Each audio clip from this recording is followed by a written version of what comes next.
It's really close to the afternoon, but it's still morning here in the great Pacific Northwest. God has put it in my heart to share something that I think is immensely important.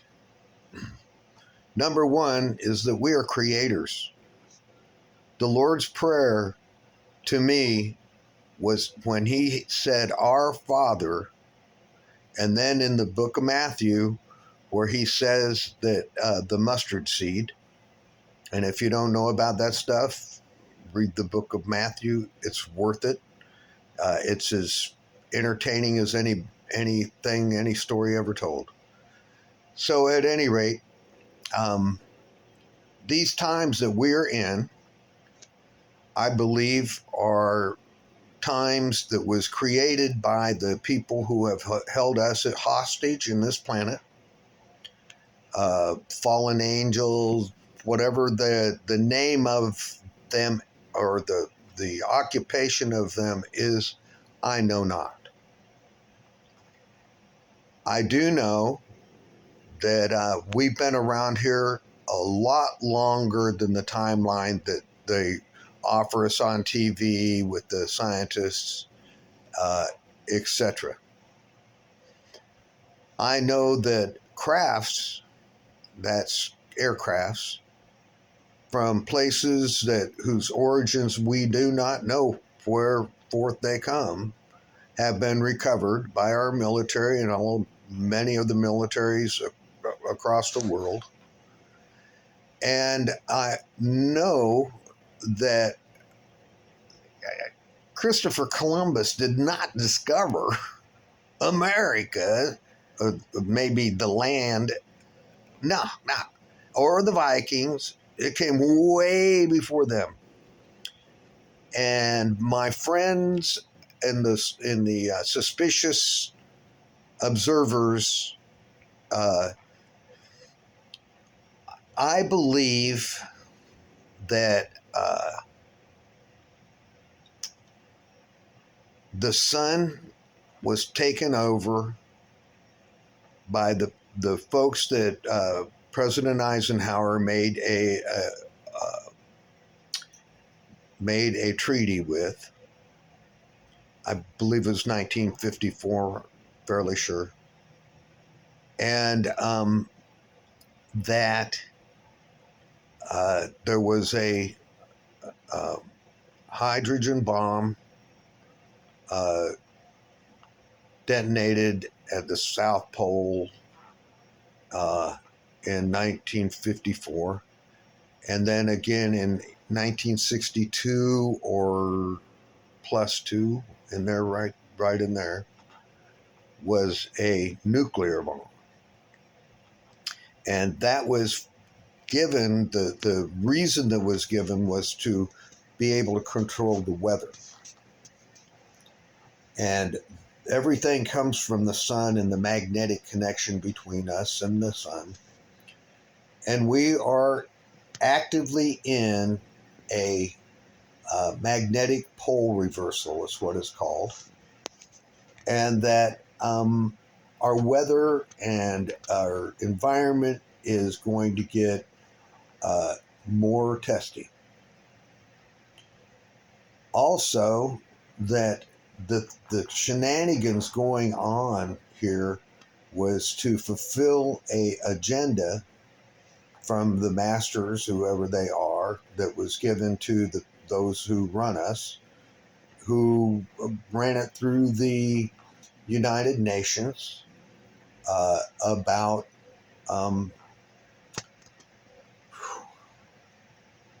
Agenda 21, and also the papers that through WikiLeaks, those of us who were researchers or had researched for an old man and read him the texts and the evidence that they had, and then sourced that evidence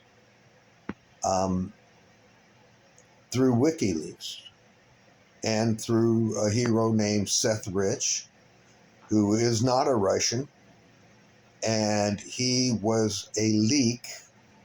He was a computer guy who was doing the online registration for the Democratic Party. He was a Bernie man, as I was at that time. I didn't know about Bernie. And he ran on to the Clinton Foundation stuff, and being able to, be a tech guy, he kept researching, and then he downloaded it all. And that's what WikiLeaks published. Julian Assange all but said. And the reason that he did not completely was to show that no matter how obvious it was, that he would not reveal his sources. And he's been created and in hell as far as I can see. And I'm hoping that that was theater and that he has not been treated that way, but I'm afraid so. I'm afraid that the folks, I was not going to say a cuss word, that created COVID, created AIDS, created all these things, and the facts that these laboratories can't be even talked about anymore. They're all over the world. When we started tracking it down, they hide under all kinds of names and everything, but they're all over the world.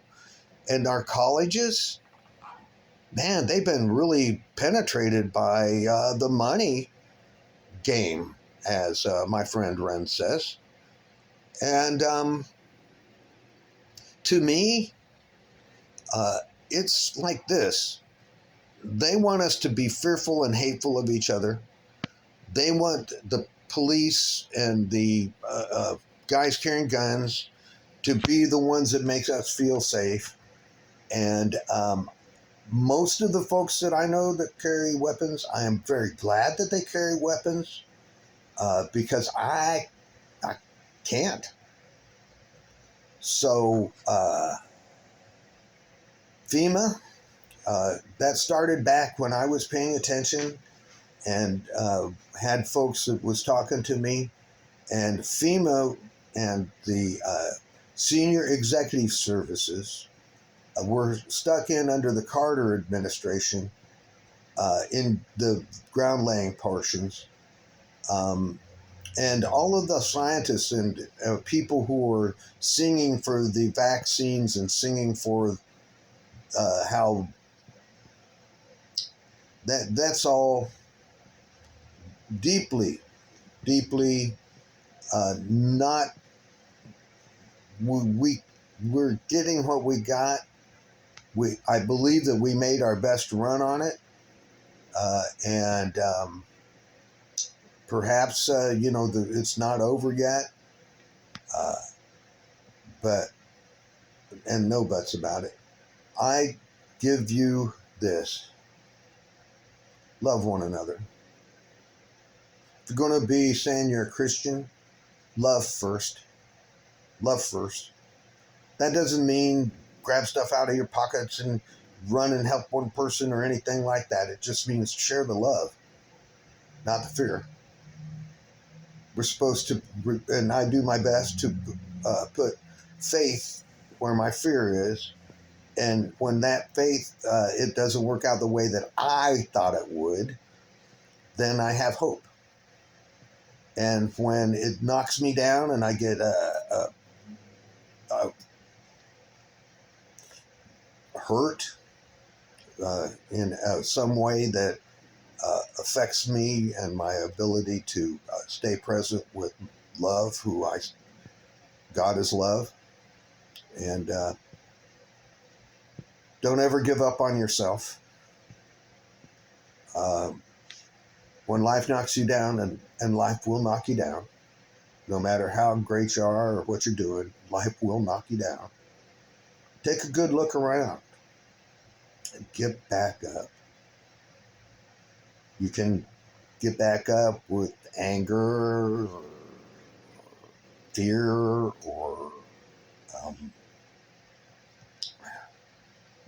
guilt, resentment, or you can get up with love, joy, peace, hope, patience, kindness, And take a look at the differences between them. And I choose love.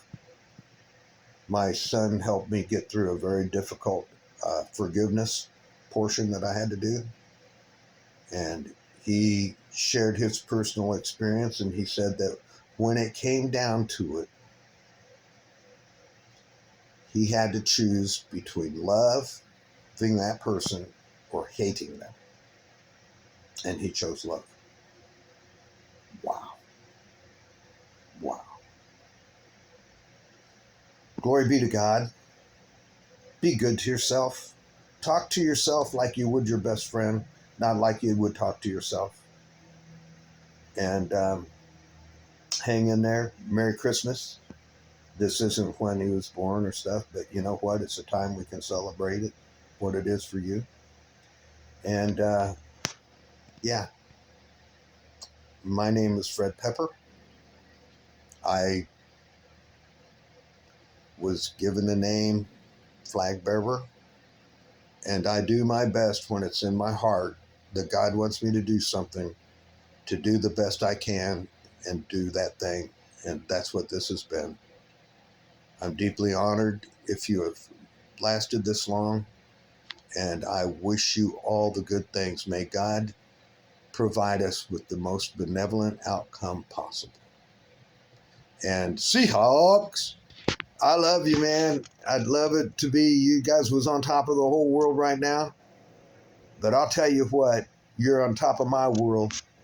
I'm very proud of you guys. Some of you guys have got some growing up to do, and knocking off that vanity stuff out there that's costing the team penalties that they deserve. And at the same time, I love your fire, and I'm a loud mouth that shoots it off. And I'm wrong. I know that I'd get a penalty flag thrown every once in a while if I was out there, but not when the game's on the line. Much love. Bye-bye.